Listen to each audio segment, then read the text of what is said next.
Paupahang bahay sa Mangaldan, Pangasinan, tinupok ng apoy. Tutukan sa report.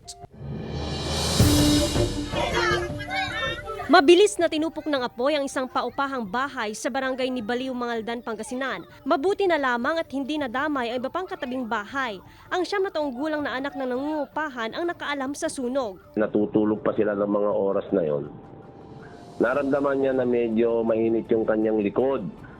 So hindi niya alam na yung isang kwarto pala, that time na naalarma sila. Ayon sa BFP, wala namang nasugatan o nasawi sa insidente. Walang naisalbang mga kagamitan sa nasunog na bahay, pero makikita naman sa gilid nito itong tambak ng mga basura na posible rin umanong naging dahilan ng sunog.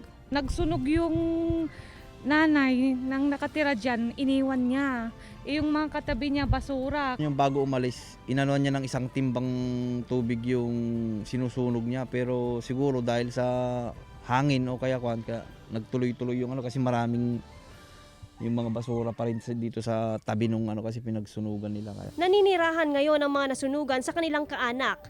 Ito ang unang insidente ng sunog ngayong taon sa bayan. Kasama si Jing Dakanay, Joan Punsoy, Balitang Miyanan.